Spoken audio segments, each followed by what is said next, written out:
literally, and I know this is strange because a house is supposedly 4 walls, I've often felt like I needed to apologize to the house. Dumb. But because I've always felt when, maybe not so much in the early apartments when we were first married and moving every couple of years, but the places we stayed in longer as we got further along, that there was always a chemistry that you picked up when you went into a house or an apartment, that it was right for you, that you could live there. And I had that the minute I walked into the door with that house, with the Malibu house.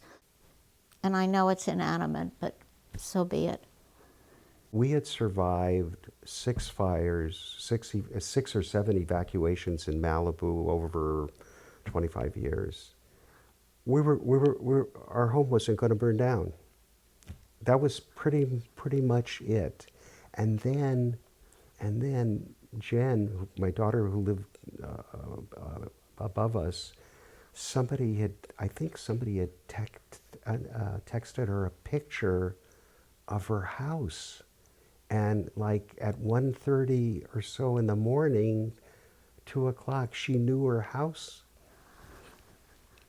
I was checking my phone for our alarm system because I knew my alarm system could take pictures, and I was trying to take photos of the house.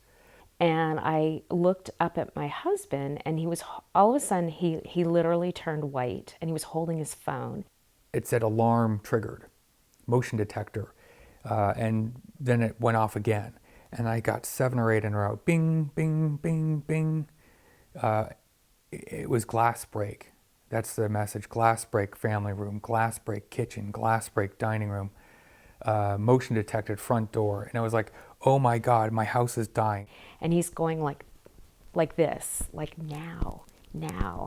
And I run over to him. And it took 3 minutes from the point it started to the point there's like power, the panel failed and it was gone.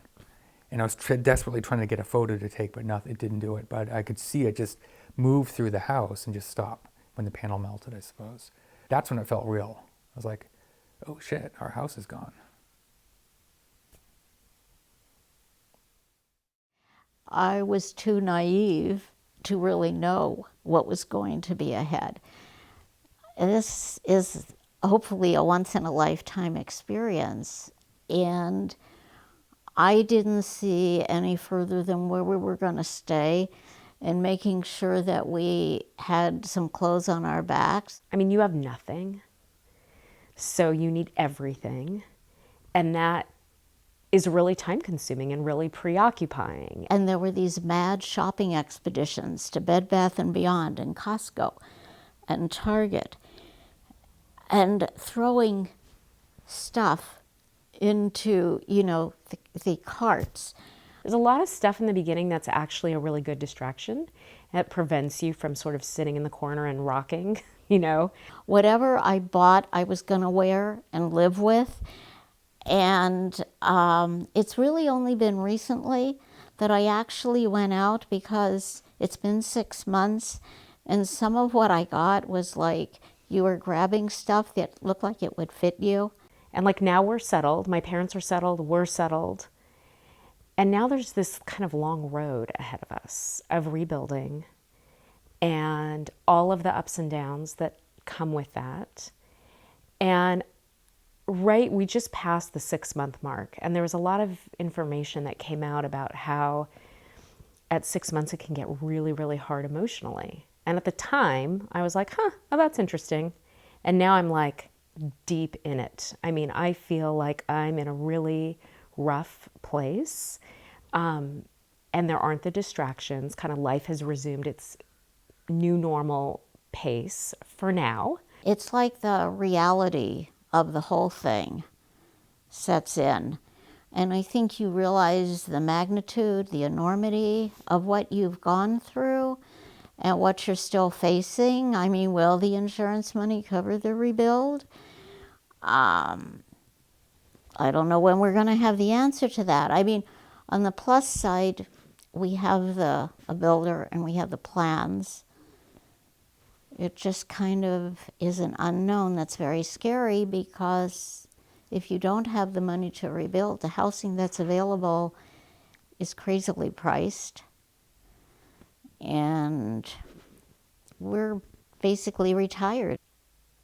It's just, our older son didn't exhibit a lot of behavioral symptoms or anything after the fire. Our younger one did. It was really, really hard for him. Our older one seemed like he was okay until this last week, when his behavior was questionable. And instead of just kind of reacting to him, I asked him if he was okay. He's 9.